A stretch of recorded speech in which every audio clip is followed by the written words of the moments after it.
네, 미국 연준이 긴축 기조에 마침표를 찍고 이제는 50bp 기준금리를 인하를 하면서 피벗을 단행을 했습니다.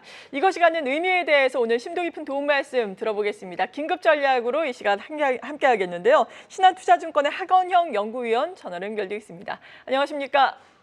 예, 안녕하십니까. 네, 지금 첫 번째 기준금리 인하부터 50bp 빅스텝으로 기준금리를 인하를 하게 됐습니다. 경기에 대한 우려가 그만큼 크다라는 것인지 그냥 선제적인 금리 인하 정도로 우리가 생각을 하면 되는 것인지 어떻게 분석을 하고 계십니까?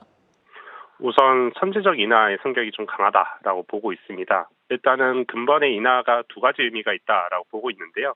먼저 물가 안정보다 고용시장에 초점을 둔 정책 운용이라는 점, 그리고 두 번째는 아직 고용시장이 본격적으로 둔화가 되기 전에 50bp 인하를 단행하는 선제적 성격의 대응이 이루어진 점입니다. 성명서 내에서도 물가 안정뿐만 아니라 완전 고용을 뒷받침하기 위해 위원회가 노력하겠다라는 문구가 포함됐고요. 파월 의장 역시 50bp 인하 배경으로 고용 둔화를 방지하기 위한 조치라고 언급을 했습니다. 네, 그리고 분기마다 나오는 경제 전망 요약도 공개가 됐고 점도표도 공개가 됐습니다. 점도표에 따르면은 올해 11월, 12월 FOMC가 예정이 되어 있는데 여기에서 50bp 기준금리 인하 가능성이 상당히 높게 나오고 있는 상황인데 그 경로에 대해서 어떻게 보고 계십니까? 예, 우선 점도표 상으로는 금년과 내년 각각 100bp씩 연준은 인하를 예고를 했습니다. 금번 회의에서 50bp 인하를 단행했기 때문에 향후에 연내는 50bp 인하가 남았고요. 저 역시 남은 10월과 12월 회의에서 각각 25bp씩 인하를 해서 연내 100bp 인하를 할 것이다라고 보고 있습니다. 연준이 B컷에 나섰지만 통화정책이 실물 경제에 미치는 시차로 인해 연말까지 지표가 좀 부진한 흐름이 이어질 것이다라고 보고 있기 때문인데요. 다만 금리 인하 효과가 연말부터 반영이 되기 시작할 텐데 이 부분들이 반영이 되면 내년 금리 인하 폭은 연준이 예상한 FPP 인하보다 오히려 축소가 될 가능성이 있다라고 보고 있습니다. 저희는 내년 상반기까지 50에서 75bp 인하를 해서 최종적으로 금리는 3% 중반에서 4% 사이에서 멈출 것으로 보고 있습니다. 네, 그리고 이번 주에는 내일 일본 BOJ의 회의가 예정이 되어 있습니다. BOJ 같은 경우에는 반대로 기준금리 인상을 단행하기도 했었고 특히나 일본 같은 경우에는 정치적인 이벤트가 있기 때문에 이번에도 BOJ를 통해서 어떤 이야기가 또 나올지가 관건 아니겠습니까? 여기에 대한 전망은요? 예, 우선 BOJ 같은 경우에는 지난번에 깜짝 금리 인상을 했기 때문에 근본에는 금리를 동결할 가능성이 높다라고 보고 있습니다. 특히나 이제 말씀하셨던 대로 정치적 이벤트, 총선이 예정이 되어 있기 때문에 그 전에 금리 인상을 나설 가능성은 그렇게 크진 않다라고 보고 있고요. 다만 일본 내에서는 실질 임금이 최근에 플러스로 반전이 되어 있기 때문에 이 부분들이 내수에 대한 회복뿐만 아니라 물가에 대한 재상승이 나타날 가능성이 높은 가운데 있기 때문에 향후에 하반기 내에 추가 25bp 인상에 대한 가능성은 여전히 높다라고 판단을 하고 있습니다. 네, 그리고 이제 다음 달에는 한국은행의 선택이 남아 있습니다. 한국은행 금통위를 위해서 이번에는 그렇다면은 기준금리를 인하할 수 있을지가 관건일 텐데 여기에 대한 전망은 어떻게 하고 계십니까? 예, 저희도 10월 금통위에서는 기준금리 25bp 인하를 예상을 하고 있습니다. 한은이 가계부채 우려로 이 8월 달에 금리를 동결을 했지만 사실 한은의 최우선 목표는 물가 안정입니다. 그동안은 미국을 비롯한 수출 확대가 뒷받침됐기 때문에 한은의 금리 인하가 어느 정도 불필요했었는데요. 미국이 금리 인하를 했다라는 뜻은 경기가 이전보다는 좋지 않다라는 의미입니다. 그렇다면 한은은 내수 진작을 위해서라도 금리 인하가 필요하다라고 판단을 하고 있습니다.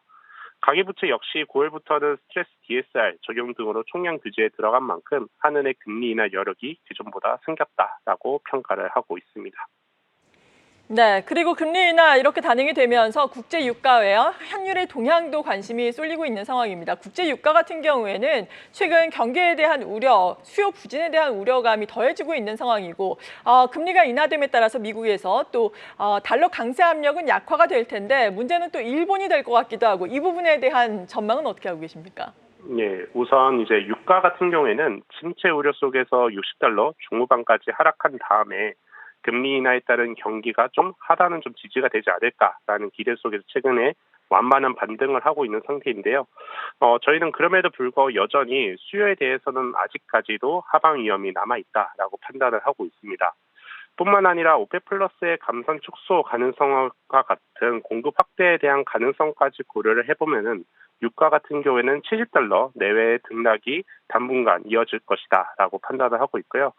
환율의 경우에는 미국의 금리 인하에 따른 강달러 압력이 완화가 좀 진행이 되고 있는데요. 다만 금리 인하에 대한 전망이 다소 선반영된 부분들이 있습니다. 그렇기 때문에 향후의 환율 방향성은 이 비미국의 경기 회복 속도에 좀 좌우가 되어 있는데요. 단기에 이제 중국이라든지 유럽과 같은 비미국의 경기 회복력이 제한되어 있기 때문에 달러와 역시나 당분간은 박스권 등락을 예상을 하고 있습니다. 네, 이런 가운데 주식시장 측면에서 금리 인하와 주가와의 상관관계가 이번에는 또 어떻게 진행이 될지가 관건 아니겠습니까? 여기에 대해서 어떻게 생각하고 계십니까? 예, 우선 역사적으로 이 금리 인하에 돌입한 초기에는 정시가 대체로 강력한 상승세를 보여왔는데요.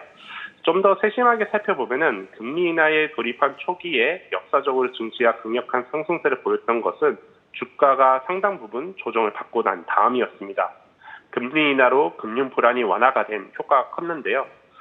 다만 이제 근본에는 주가가 이미 상당 부분 상승한 상황입니다. 금융 환경 역시나 악화가 되어서 주가 조정이 나타나지 않기 때문에 이제부터는 통화 정책보다는 경기에 따라서 움직일 것이다라고 보고 있는데요.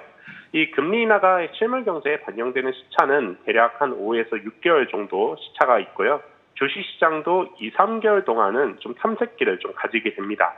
2, 3개월의 탐색기를 고려를 하면은 11월 미국 대선 이후가 국내 증시가 상승 탄력을 받을 수 있는 시기로 좀 판단을 하고 있습니다. 네, 미국의 대선 이후가 될 것이다. 증시에 긍정적인 영향을 미치는 시기는이라고 전망을 해주셨는데 그렇다면 그 이전까지는 어떤 전략이 필요할지 혹은 그 이후에 시장 상승에 대비하기 위해서는 지금 포트폴리오를 어떻게 또 구성을 해야 할지 궁금한데요. 어떻습니까? 예, 그동안에는 사실 경기에 대한 불확실성이 잔존을 하다 보니 주식보다는 채권의 강세가 계속적으로 뚜렷이 나타났습니다. 다만 이제 근본의 연준의 금리 인하로 이제는 경기의 하단은 지지가 됐다라고 판단을 하고 있어서 점진적으로 채권보다는 주식의 매력도가 이제부터는 조금씩 커져갈 수 있는 구간이다라고 판단을 하고 있는데요. 다만 이제 주식시장의 경우에도 스타일에 좀 변화는 나타날 것이다라고 보고 있습니다. 그동안에 강력하게 유지가 됐던 반도체 그리고 이러한 빅테크 이러한 중심의 이러한 주식 섹터보다는 금리 하락의 수혜를 받을 수 있는 섹터에 좀 초점을 둘 필요가 있는데요.